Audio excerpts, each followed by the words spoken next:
The camera slowly fades in, moving through a dark doorway into an equally dark office space, only illuminated by a bank of early 2000s computer monitors.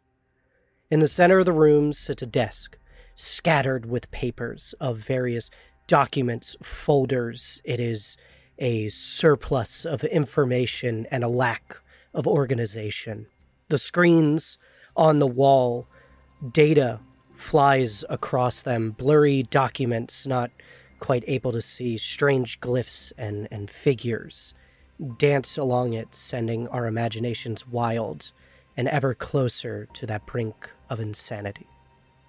Nearby, a voice can be heard just off of camera. Are we sure it's that serious? It was just 2 incidences. Another voice replies back, I'm sure of it. We need to send them in now. Activate Team R. And the screen goes black.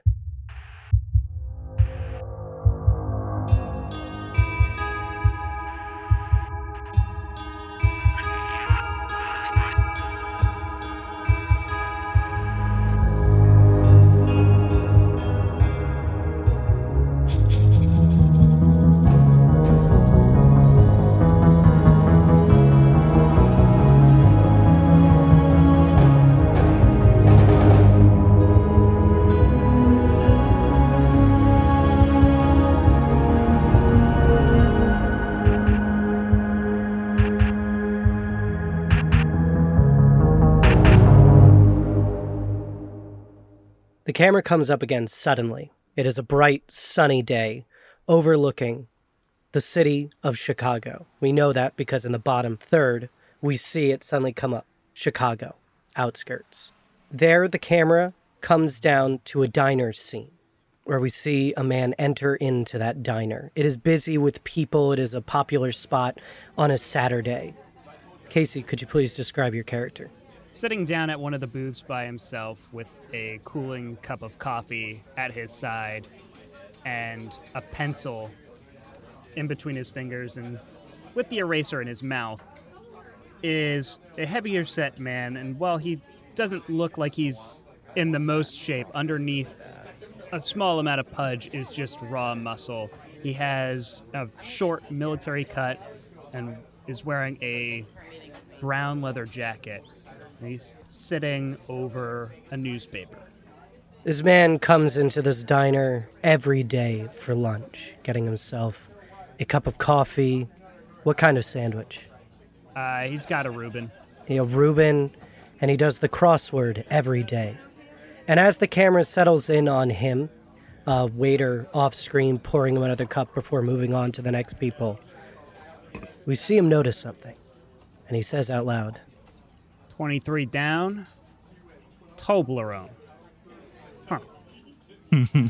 As he reads this out loud, it connects with him suddenly, and he looks a bit surprised, before quickly flipping to page 23 in the Chicago Times, where he reads the article title, Clark Street Post Office hosting Open Street. The man then stands up from the counter, quickly throwing some cash down, not even waiting for a moment for him to get change, before he rushes out the door. We see this man driving now, as he pulls up to a post office in the inner city. Along the street, it is a small festival out there. Vendors and shops and local artisans, as well as games and things like that for kids. At the center of it, the post office, from the title of the article. As he arrives, he gets out of his car and heads inside of the post office, approaching the man at the counter. Hey there, there should be a package for me. The man turns around to you and goes, Name? Thomas Whittibane. With that, the man goes into the back and checks, before coming out and handing you a package on it that says, for Thomas Whittibane's eyes only, and handing it across to you. You have been activated. We black out again. Before any visuals could be added, we suddenly hear the sound of children laughing and screaming, a school bell going off somewhere nearby. The camera fades in, and we follow along with a woman walking from her car up to a crossing guard at a street outside of the school. We see text across the bottom of the screen read, Lyndhurst, New Jersey. Rachel, would you please describe your character? Sure. So walking up to the crossing guard is an average-looking woman of average height. She is wearing a windbreaker with a Star of Life on the outer arm. And she has red hair, long red hair pulled back into a ponytail. As you approach the crossing guard, you say to her, Hey, Cheryl. How's it going today? She looks at you. She is a short woman. She's a bit on the heavier set side. Her vest doesn't fit her perfectly, but she has always a cheerful smile for you. And she looks up at you and goes, Oh, hey, Gwen. Well, it would be better if Riverview Drive wasn't shut down. I hope they open it back up soon. Well, just take the detour off Madison onto Taft. You could even grab yourself a pork roll out of the old deli over there. You mean the Taylor ham? You say smartly, being the native New Jerseyan that you are. As that's happening, you're suddenly approached by an even smaller figure. Out of fear, you draw your gun on them. No. Oh my God, never. Never. And your child runs up to you. And how old is Reagan? She's 7. Your 7-year-old daughter runs up and she throws her arms around your legs, nearly tripping you over, completely disregarding Cheryl as the crossing guard and just immediately running across both lanes, causing a bit of a scene. Yep, that's my girl. She looks up at you and just instantly says to you, Can we get ice cream? Of course. We'll get some at the deli. Really? Mm-hmm. Yeah! And she is jazzed up as she immediately bolts to your car. What kind of car do you drive? I should have asked Casey this too. I drive a Mazda SUV. Very nice. Casey, what Family kind of car style. did you drive? I would say that Thomas drives a 1970 Chevy C10. Ooh. Wow, hey. That's a car I don't know. Yeah, it's called Google. Look it up. I think it's a CS5. As we follow you now, the camera on one side of the car sort of pointed across Reagan's head at you. We could see your character chewing on their lip, thinking something over now, as clear that something has happened. As you arrive at the deli, you head into the shop. Yes. Hi. 1 Taylor ham, please. And ice cream! And yes, and an ice cream, of course. The man behind the counter raises his eye as no one had come in here all day. This is a deli way off the beaten path that hardly anyone goes into. Looking at your daughter, he simply points across the way towards one of those ice cream bins. The freezer. She runs off, Mm-hmm. freezer, goes and grabs one before, running off elsewhere in the shop. Drumstick. A mess. The man across the counter, he turns around, grabs a pork roll, or as, the New Jerseyans call it, a Taylor ham for some reason. Who knows? Technically He call it grabs both. that and hands you the sandwich. In his other hand, he reaches under the counter and pulls out another one of those brown manila envelopes. Handing it over to you, we could clearly see across the front of it, for Gwendolyn Adler's eyes only. And you have been activated. Again, the scene hard cuts from that. We see a man standing on a stage right now. There's idle chatter could be heard elsewhere. A yell of excitement, not of fear, could be heard off in the distance. And strange sounds elsewhere in the building as well. The man is speaking to a small conference room where there's a decent crowd in there. There's about 50 seats, and I would say about 35 of them are filled right now. We see, again in that lower third, appears across it, Paranormal Convention, Crown Plaza, Albany, New York. The capital. The capital, everyone! The capital. We can see Cuomo. Shut up. The first one. Andrew, would you please describe the man up at the podium currently talking? The man at the podium is very unremarkable. He stands at roughly 6 feet, wearing a striped button-down shirt with khakis, a pair of tired-looking eyes sitting behind a set of brass wireframe glasses, his brown hair slowly beginning to migrate towards the back of his head. This would be the horror and science fiction novelist David Stanford. And as sort of the audio focuses in on the scene, what do we hear you saying? And you gotta remember, you gotta look out for those little truths. They just don't come walking your way. But anyways, that's where I'm gonna leave it today. You guys have been an amazing audience. If you want to reach out to me, you can email me at dstanford@hotmail.com. Have a great night, guys. I would like to remind the audience, as I tried to establish earlier, it is 2004. As you finish your speech, you are met with a warm amount of applause, but you are not able to really enjoy it as you have been needing to pee for the last 20 minutes or something like that. So quickly, you rush off the stage, you shake a hand quickly, you give someone a wave, someone tries to get you to sign someone, sign my baby. That happens. As somebody tries to get you to sign something, and you just wave them off as you quickly, hurriedly run off to the bathroom. As you enter into the bathroom, it is a convention area. This is not a huge hotel, but it is, there's a couple stalls. There's a line of urinals that you quickly rush over to, finding a spot. Hear your pants unzip. Please add that sound effect now. Thank you. You're lucky I'm wearing elastic bands today.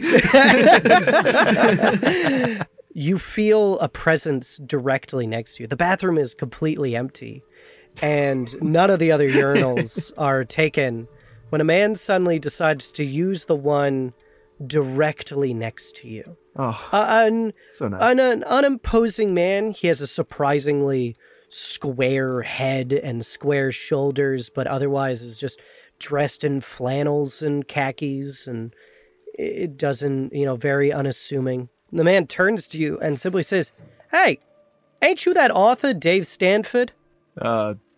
Yeah. Always nice to see a fan. For a moment there, it is just dead silent in the bathroom, just pure awkwardness, when he chimes in again.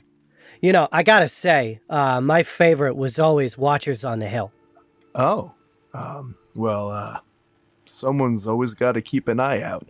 You reply back, and in that moment, a chill running down your spine, as that is a book that you have not written, and you know that something is up.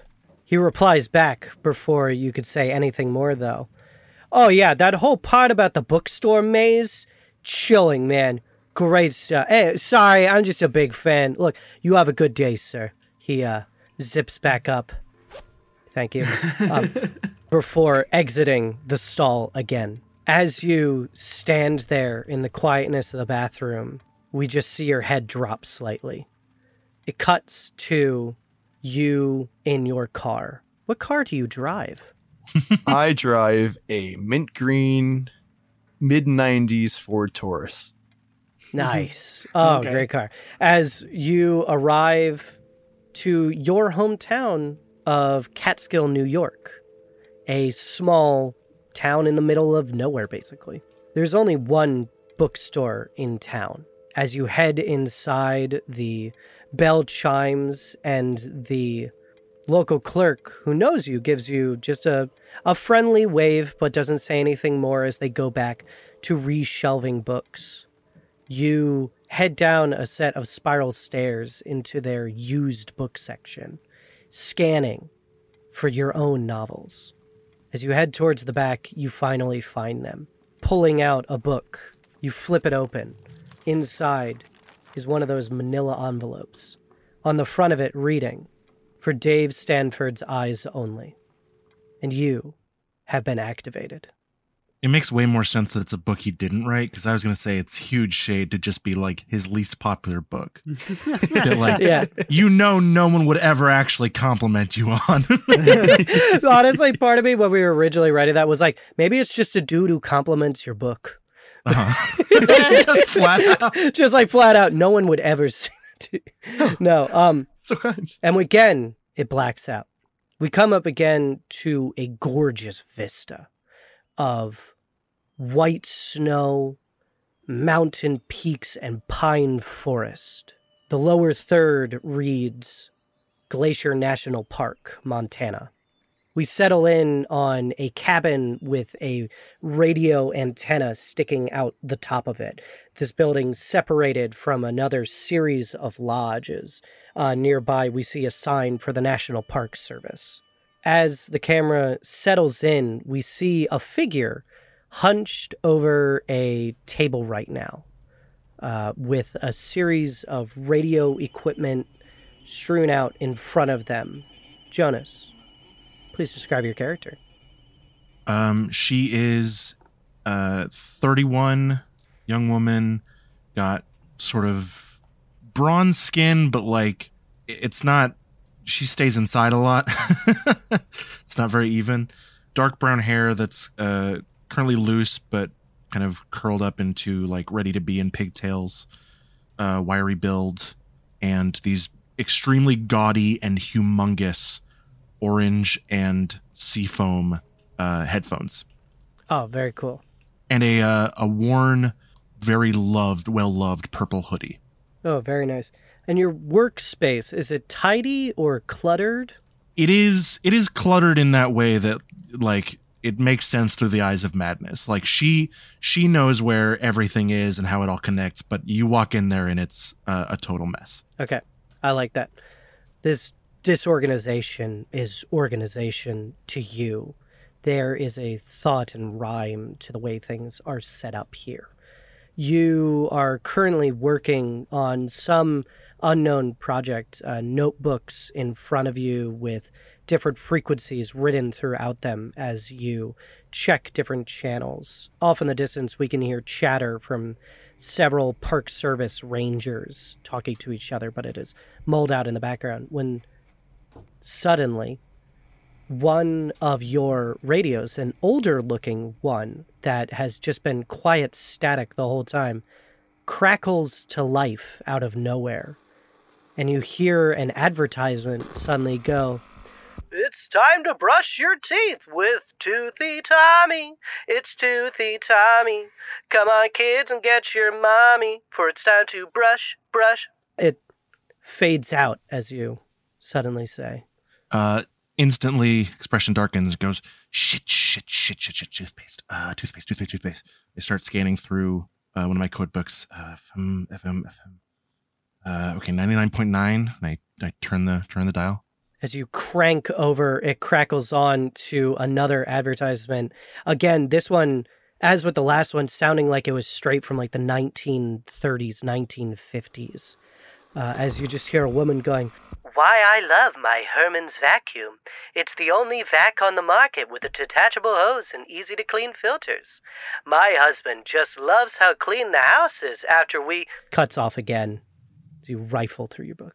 I'm looking through. I dive under my desk. I pull out a second very large code book, blow the dust off, crack it open, scanning, vacuums. Okay, AM, what are we at, 10:42? And I flip to AM band and scan over.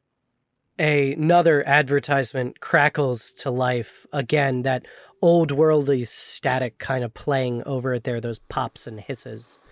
As you just hear, "Oh, bonjour, do you see culture, art, to elevate yourself? The answer lies just before you. Chef Renaud's foie gras is the best on the market." There's like a half second of confusion of like foie gras, and then just like gooseberries, and my head just like hits the desk. Your head hits the desk, and the camera pans to the left as it fades into another scene. It is dark out currently as it is late at night where you are. We see you walking along a trail with just a flashlight, your backpack on, as you enter into a clearing full of gooseberry bushes. I look around, I'm like double checking on my things, my straps, making sure I've got it on right, and then I go to the ranger box.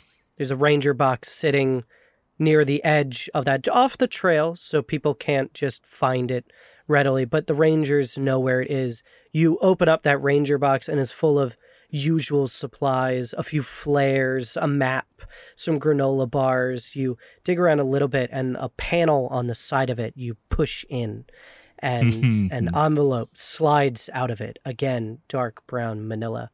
As you look at it, and it just says on the front of it, for Ainsley Munroe's eyes only. And I snatch one of the granola bars. Yeah. You have been activated. Blackout again.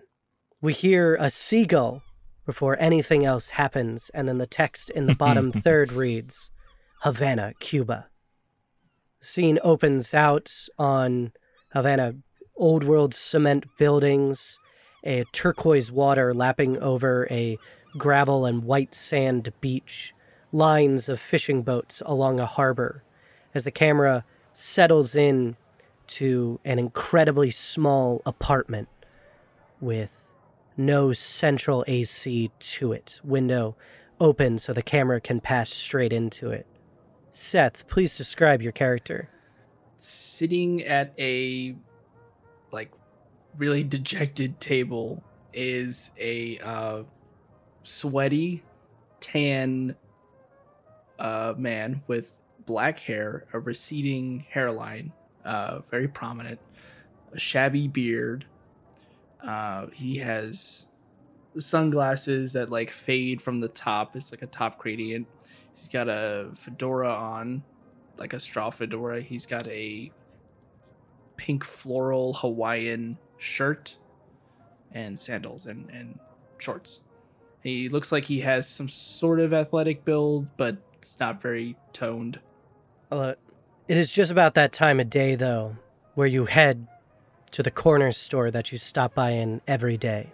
You get up, head out the door, head down the stairs, the shop literally across the street, just simply reading Ramones on the front of it.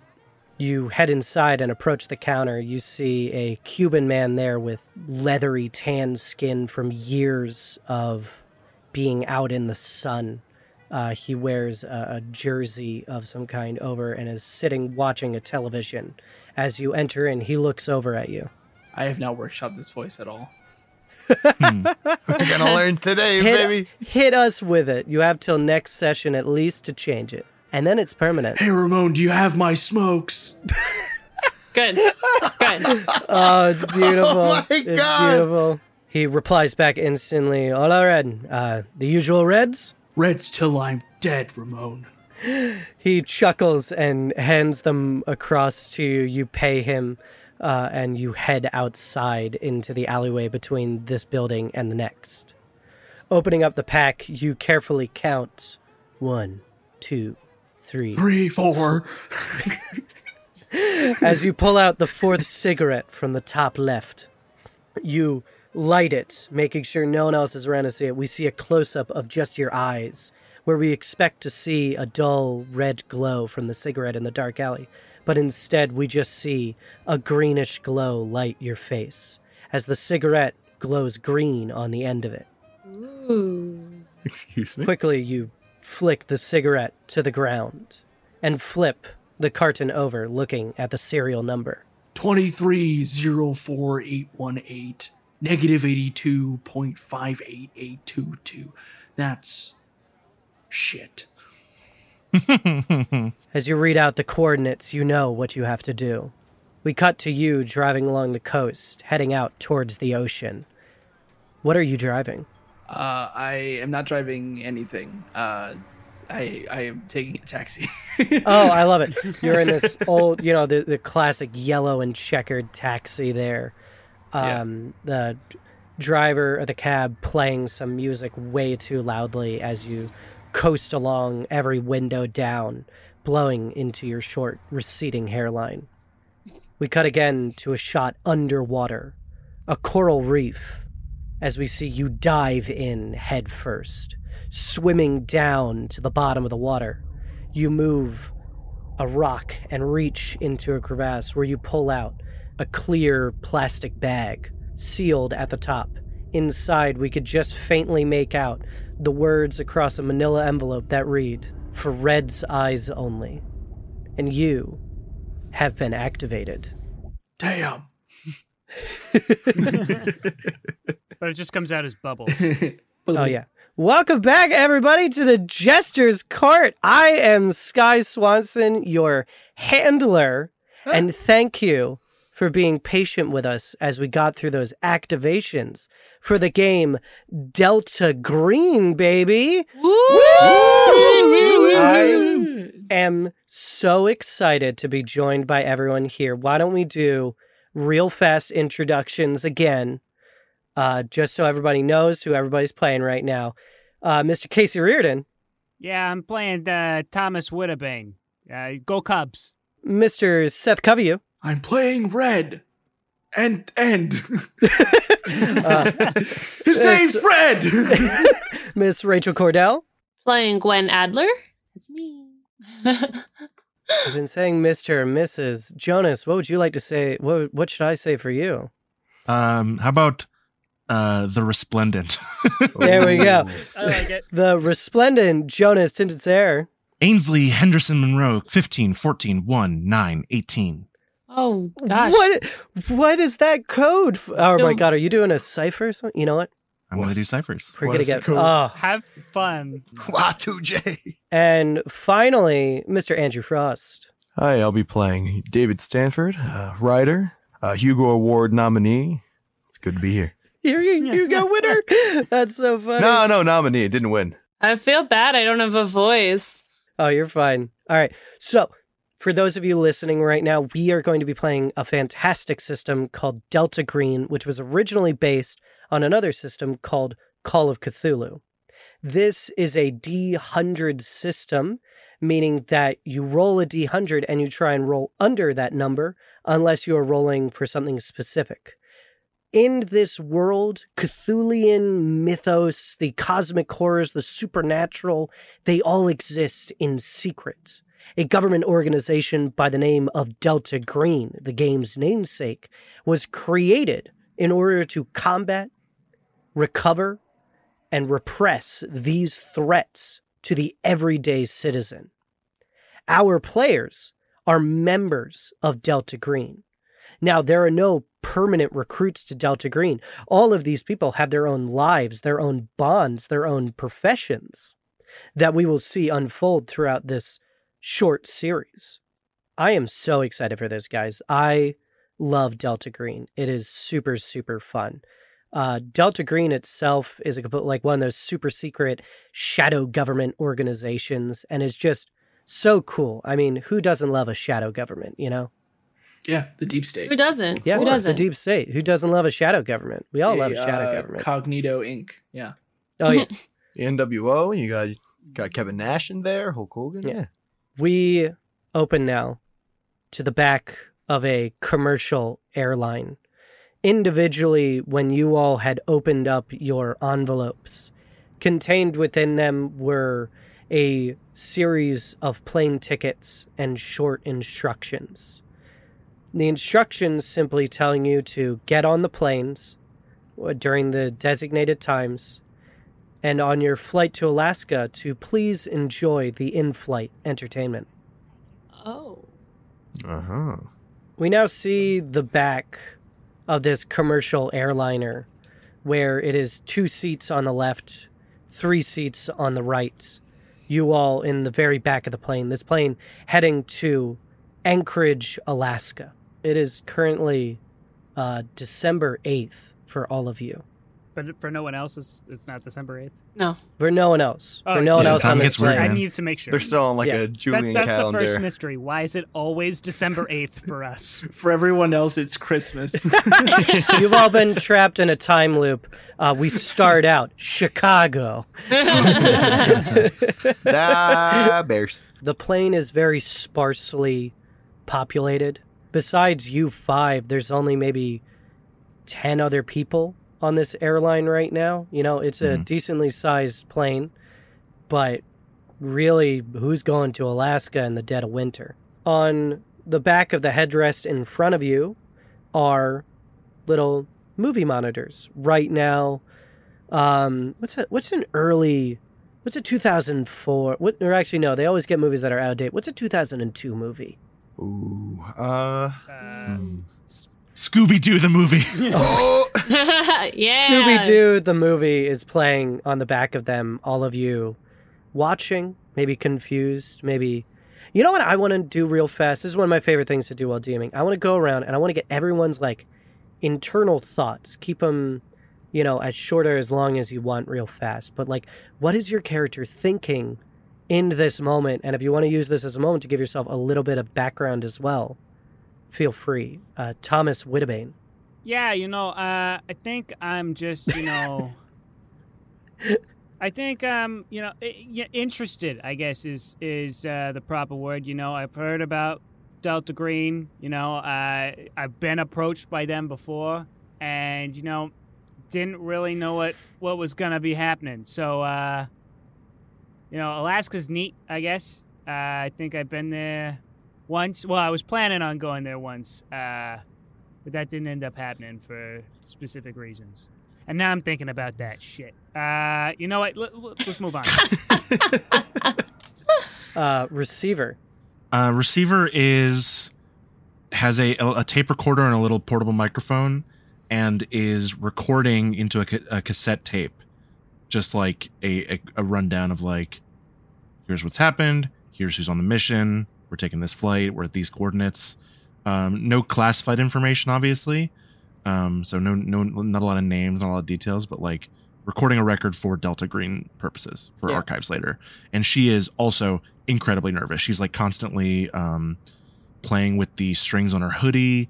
She has like another cassette tape on a pencil that she's just swinging around and around and around. And is like glancing at everyone else nervously. Yeah. Oh, I like it. Yeah, I think in general, Receiver is just trying very hard not to think about what's going on. Oh, great. David Stanford, what's going through your head right now? Crap.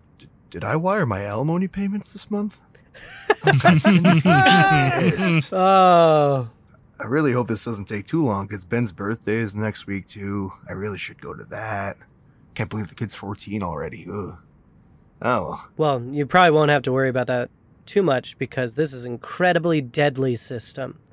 This is a system that will not hold back. So who knows? Maybe you don't got to worry about that alimony no more. Hey, there we go. I get to keep my money. Gotta look at the positives, That's how that works. Yeah. Gwen Adler, what's going through your head right now? Geez. I feel bad that I had to lie about this trip, but, anything to keep him safe, to keep my husband, Jason, safe, and to keep Reagan safe. I mean, she's my life, so. Are you, like, looking at a photo of them in your wallet right now? Yeah, definitely. It's a picture of all of us when we went to Six Flags this summer. Oh, that's so cute and so funny all at the same time. Yeah, it was her first trip. She was very excited. Got to Oh meet my the God. Looney Tunes in person. It was very big for her. Well, look, you can say as much stuff as you want like that, but I will still kill you in an instant. So. I was going to say, what's better- the most you better I think watch that makes out. it heart-wrenching for you and everyone else who's listening. Because really, it's going to be your job to get back to that kid, not mine. Oh, and I will. Don't you worry. All right, and Red, what's going through your mind right now? Wow, the dog talks. I mean, that's just good writing right there. That's amazing. I mean, I wanted to watch Wind Talkers. That was a good war movie. I just really appreciated. These peanuts are pretty good. Oh my god, that's so funny. Holy crap. As you're intently watching the movie, though, the screens on all of the back of your seat suddenly cut out. What? Before crackling back up to a screen with a silhouetted figure and a green background behind them. You are unable to discern anything about them, and even their voice is modulated. They say out loud to you, "Good evening, agents. I trust that you've had a good flight so far. Let's get down to business. You have been activated to go to the town of Moosehead, Alaska. It's a fishing town north of Good News Bay and south of Quinnahag, with a population of about 200 people during the off-season, 400 during the salmon season. That information may not be useful right now. I digress. 2 weeks ago, a 20-year-old woman by the name of Mackenzie Sout went missing.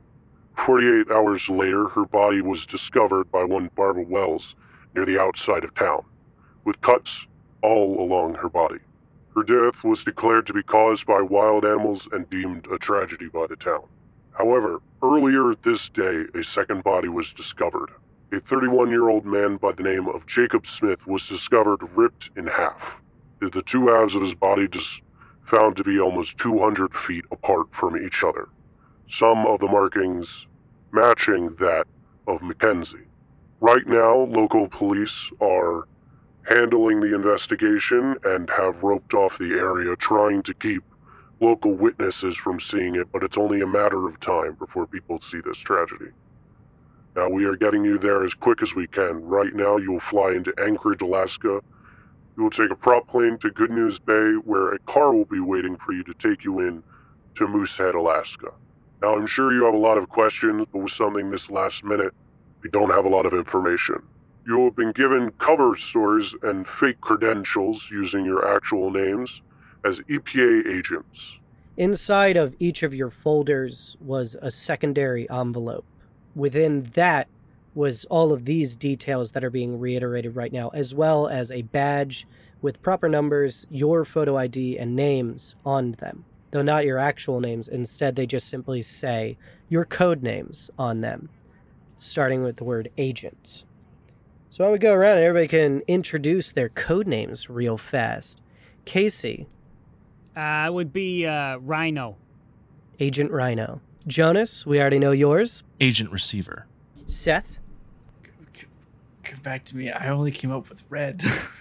I mean, no, Red is... I thought Red was your I code thought name. Red was your code name as well. Agent Red. I totally played it. Keep that in. That's in character. Yeah. David. The Agent Rambler. And Rachel. Agent Remedy. These code names will act as your identities over the course of this investigation, but we hope that you can find out what's going on. Your top priority right now is to discover the cause of this incident, if it is in fact supernatural, as we suspect it might be, and then to repress whatever it is, or work out a game plan to repress it in the future. We are counting on all of you agents. And with that, the feed cuts out, and Scooby-Doo the movie starts playing again. Is it the Okay. body switch scene? That's a Yeah, fun one. it cuts straight to the body switch scene. That was a strange plot turn, I will say. Well, let's see how the mystery gang handles it. Let's go. It'll be good. I think they'll figure it out. I love it. Anyone else get that? So you all have received this information. It's fairly quiet in the back of the plane, so if you guys do want to talk to each other, now would probably be the time. I don't know how much you've all been talking to each other so far, though. Oh, I didn't realize we knew each other was on this plane. I think Thomas probably was maybe trying to chat it up with the rest of them. I'm sure Agent Rambler has like a book in his hand or something, so maybe trying to chat up about that. Yeah, this is shit, I'm trying to think of books that came out in the early thousands. My brain's not good at this. Was that early thousands? I don't know. Also, I don't think you'd be reading young adult literature. The Alexander Hamilton biography by Ron I'm just reading Chernow. the. You know what? No, I'm reading the newest Song of Ice and Fire book. Really good. I'm excited for the ending of this series. I think that George R. R. Martin can really just tie things up in a really cool way. Oh yeah, I haven't actually gotten into it that much, to be honest with you. But I mean, if it's your cup of tea, I guess. Yeah. Right now, we got a storm of swords going on. It's pretty cool. Sure. Yeah. Always storms with swords in them. Yep. Yeah, he's really cranking through those books. They'll never end. It's funny because it's so sad. Oh, yeah. I think as that's going on, Remedy would probably notice Receiver and their anxious movements and try to calm you. So, hey, is everything okay over here? As you approach Receiver, she is narrating into the mic what you are doing, not like verbatim, but she's like, one of the other agents on the plane is starting to talk to me, and she's asking how I'm doing. I'm okay. Okay. Yeah. I was just checking in. You just seemed a little nervous, so I just wanted to make sure you were all right. She says I seem nervous. That's probably because I'm really nervous. Yeah. This is it's my first outing. My first night at the musical, or whatever they say. I nod. Yes, and these musicals can be pretty exciting, so it's understandable that you would be nervous. But don't worry. We're all here to work together, and you're not alone. So don't worry. You can talk to me too. Gwen. My name is Gwen. You are too wholesome for this world. Is that in character? No, that was Jonas. That's Jonas saying you're probably gonna die. You're probably gonna die. Receiver, when you say your name is Gwen, Receiver stops and goes strike that from the record. Delta Green agents are not intended to share their legal names during a mission. Yeah, Receiver, nice to meet you. You should probably stick to whatever your code name is, Arcel. Kind of. Sure. Remedy. Just, for safety purposes, it's not good for us to exchange too much information. I am blowing this. Yeah, I was gonna say she definitely widens her eyes and raises her eyebrows. Okay. I'm like a tech person. I've been doing some encryption stuff on the side. I don't really know why they're sending me out specifically. Well, I mean, really anything can happen on these missions, so having all bases covered is important. I'm a medic, personally, so. We need those, yeah. I hear it's pretty low tech where we're going, so we need comms. It's on me. Well, yeah, I was going to say communications would probably be really important, so thank you. She is still looking at me. I will go sit down. But please feel free to speak if you would like to. Okay. Yeah. And then goes and walks away. Yep.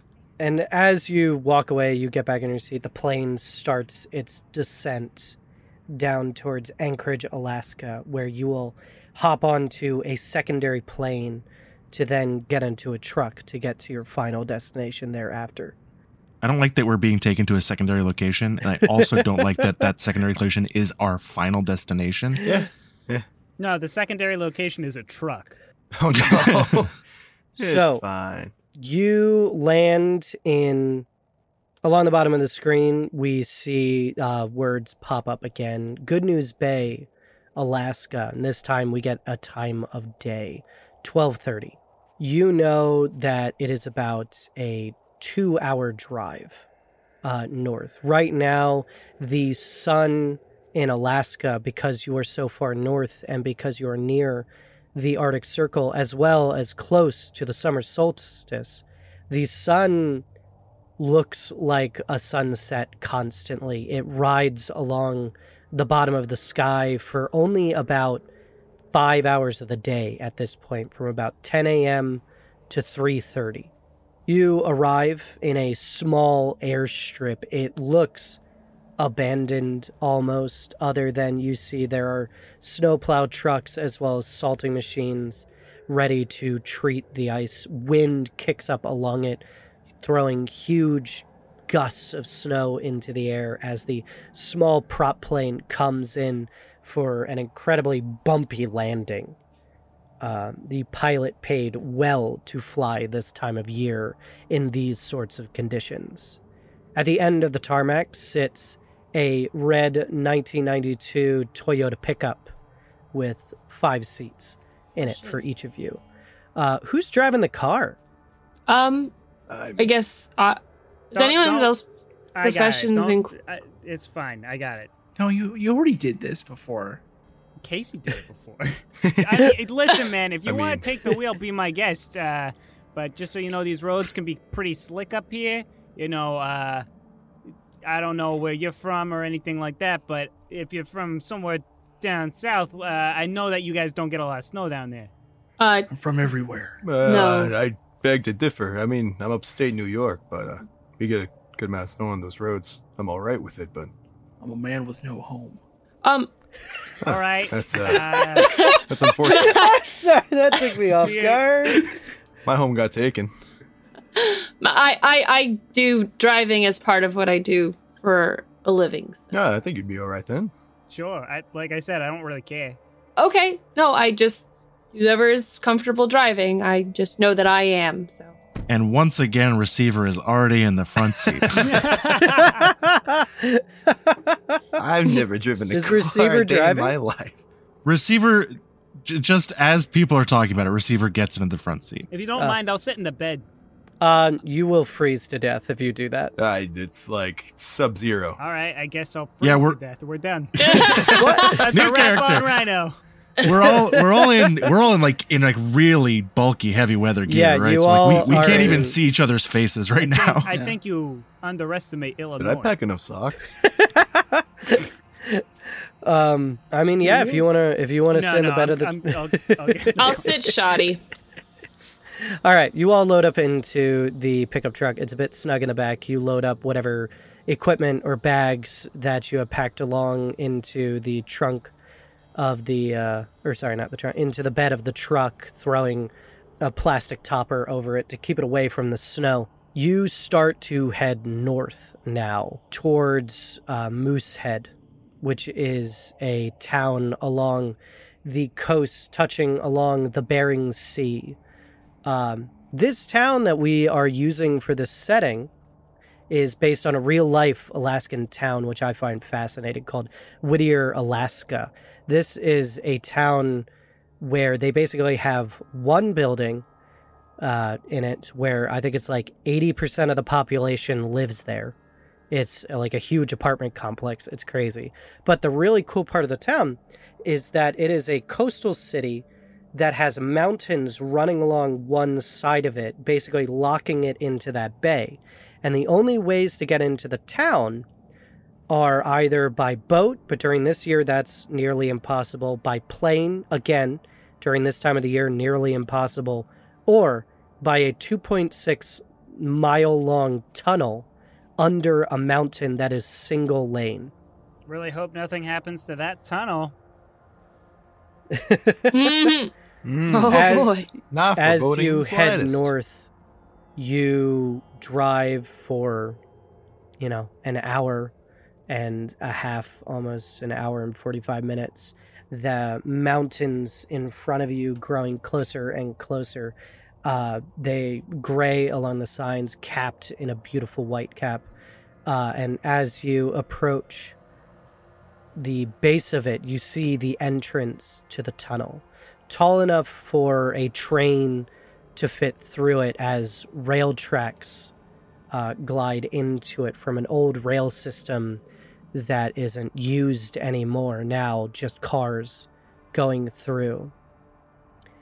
As you pull up, you see a booth with a man sitting inside of it. He sort of pokes his head out at you guys and waves you forward towards the booth next to the entrance of the tunnel. I pull up. He looks out at you guys and he's just like, hey folks, Honestly, I didn't expect to see anybody today. How are you guys? Yeah, doing all right. Cold? Oh, man, it's always cold around here, but that's just Alaska for you. Hey, he's this gaunt-looking man who just is overwhelmingly friendly. And he's just sort of nodding his head along to you guys. I start fumbling around trying to get my fake ID, but my gloved hands are too thick and bumbly, and I can't finesse it out. All right. He suddenly pulls up. My job. I gotta remember to do that sometimes. He leans back. He picks up a phone and he goes, "Hey, we got a car." Yeah, I know, right? Yeah, not a lot of people. No. Yeah, no. Probably casserole. Oh, you want to come? Yeah, I'll give the wife a call. No. It won't. No, not a problem. I'm going to poke my head up in the front seat. I'd also like a bit of the casserole. Oh, he turns again. Sorry, I forgot again. Hey, I'll call you later, Bill. And he hangs up the phone right there. I'll ask him about the casserole later, though. Now. Oh, great. Yeah, no. Hey, you guys are clear to go through. And you drive forward into the tunnel. It is 2.5 miles of a claustrophobic underground single-lane tunnel. The dark walls only lit by square fluorescent lights that flash by the car as you drive through it. As you head further and further inside, we are going to do the first roll of the campaign here. And I'm going to need everyone to make me a sanity check. Oh, no. As it feels like the walls are pushing in around you, that darkness seeping into the car between every light. Jonas, I really like that expression on your face, so we're going to go with you last. Okay. For the sake of it, do we want to explain to our viewers what a sanity roll is? Yes, we will. So in this game, sanity is a big thing. A way that it was described to me at one point, I think by the book or by somebody else, was that the human brain has a finite amount of knowledge. Think of it as your understanding of the world as it is 100%. You understand it at 100%. That is the way things work. Every time you learn a secret about the universe, a secret about the supernatural, that replaces a little bit of that knowledge, and you lose part of you that makes you human. In this game, we call that sanity. And for every time that something happens to you, not just supernatural though, it could be seeing someone get injured, watching a friend die, losing a loved one, dramatic, and also very inconsequential things all affect your sanity as a human being. Stress is a huge factor on our lives and these stories. For the actual stress rolls though, Jonas, would you like to explain it? Okay. So agents in Delta Green have 6 scores, 6 stats: strength, constitution, dexterity, intelligence, power, and charisma. You multiply each of those stats by 5 to get a rollable number on a D100. Because like every other skill in this game, you want to roll your current rating or lower on a D100. Gives you a % chance to succeed. We also have some derived stats. One of those derived stats is sanity, which is equal to your power times 5. And your sanity, when you roll a D100, if you get your current sanity or lower, you're going to lose a minimal amount of sanity compared to if you fail the check. So you might lose no sanity, you might lose 1, you might lose a low die number. If you roll over your current sanity, you have gone a little bit more insane. You have replaced a little more of that human knowledge with something else. And you're going to lose maybe just 1 sanity, maybe a roll of a die. There are some extra rules on if you lose certain amounts or not. And if you lose enough sanity, you hit a breaking point, which I'm sure we will get to within a couple of episodes. Fun. But the long and short of it is, the less sand you have, the more likely you are to lose more sand. I hate sand. It's coarse and rough. That's not my movie. And since this is going to be a shorter game, I'm probably going to be harder on sanity then like this game is already pretty hard on sanity. It tries to make you lose at any point. I'm probably going to be even harder on it to see if we can get to one of those breaking points because they're fun for me. I don't know about you guys. The reason we play is for Sky. The reason we play is for me. Anywho, let's find out how everybody did. Rapid fire here. Let me know if you succeeded or not. And this is going to be a 0/1d2. So if you pass, you take nothing. If you failed, you're going to take 1d2 sanity damage. Seth. I have failed. Great start. Okay, you are going to take 1 sanity damage.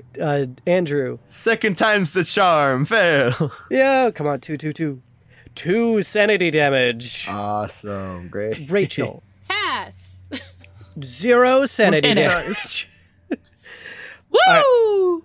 Right. Casey. Success. All right. No sanity damage. And Jonas. I rolled a 94. All right. You take What's 2 everybody's sanity current damage. sanities? Oh boy. Mine is I have also 70. I have Wow. 68 now. I rolled a have 14. now 42. So to go into sanity a little bit more, any damage that you take gets taken off of your current, meaning that in the future it is harder and harder to make these saves. Now, the only way, there are like mystical ways to regain sanity, but those are extremely rare. The main way to regain sanity is between missions with your bonds. And everyone should have 1 or 2, maybe even up to 4 bonds. And those are like a family member, your coworker, your best friend, that dude who works behind the counter at Quiznos. My children. Your children. Real tight with those kids. My child As- that works behind the counter of a Quiznos. As the car continues along, just that darkness fading in around you as a chill runs up your spine. It feels like you have been forever in this tunnel right now, and it is messing with your head. There is no end in sight to this hell, this tunnel. You need to get out of it. You need to escape. Your mind is going blank on when suddenly you clear past the entrance there, a second booth on the side where you could see probably Bill working. Anyone feel like they just walked in the Wrigley Field? Oh, yeah, no. Being between you guys is not great, and the tunnel's not great either. That's a sucky tunnel. Yeah, not fun. Not fun at all. Yeah, I didn't mind it. You have directions to the crime scene of this grisly potential murder, this strange accident, this who knows what it is. As your truck pulls through town and out to the coastal part of it, ice flats stretching out far into the ocean right now, sheets of ice being broken up. Your car goes along the road, and in the distance, we see a police scene. 2 police cars have sectioned off a long area along the side of the road. Our camera angle shifts now to see a distant shot of you all heading down that road, your truck looking truly tiny against the large ocean, the mountains in the background. As the camera comes into focus into what is in the foreground, we see a pine tree shift as what looks like an arm dangles limply, blood dripping off of the hand. And we'll see everybody next week. Oh my What? god. Cutting it there, you Trees madman. with hands, Sky. What are you going to think of next? Not What is again! the world coming to? Bushes with legs? What is it with you, Sky, and trees with hands? His name's Craig. You do like a creepy, bloody pine tree. I do though. like a creepy, bloody pine tree. There's something about the snow and blood that just I love it. If I had Scary. a nickel every time, I'd have 2 nickels, which isn't a lot, but it's still weird. Color contrast. Well, thank you guys for playing today. Did you all have a good time? Yeah. I don't Yeah. care. Baby. Yeah. I'm insane. Good. Yeah, I'm already going like crazy. Great. Oh. Love it. Did we Well, do another anywho- sanity check? I was really rooting for everyone to fail that Me check. too. Oh, me I was so too, dude. excited. Honestly, it would have been probably the best one to fail. Oh, probably. yeah, it's just gonna get harder from there. Does anybody have anything they would like to plug? Yes. Sorry, big stretch. Follow me on Twitch, twitch.tv/Majora's Rose for all your streamy goodness. Nice. Wow, Beautiful, concise. I like it. It's concise. Go to tintenseher.itch.io for all your various RPG and narrative indie game goodness. Woo! Also concise. Yeah, if you like this podcast, why not leave a review on Wow. podcast or Spotify or wherever reviews are allowed.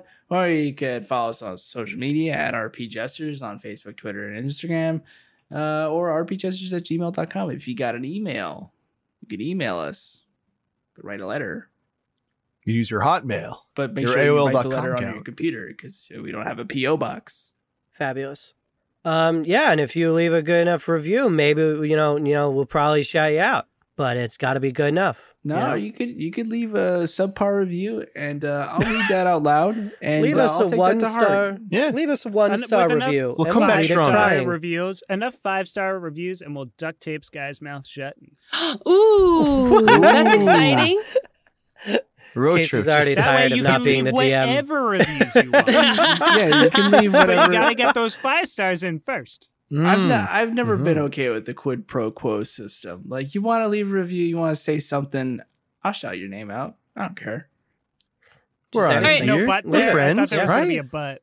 No, it's just like Malkovich0402 says Seth's Nick Cage impression sounds too much like Christopher Nick Lloyd from Cage. Back to the Future. Oh my god, it does. Holy crap. And so we find I out wanna the get back. identity of Malcolm. Marty, gotta go Cthulhu, back. he's All coming. right, goodbye. Goodbye.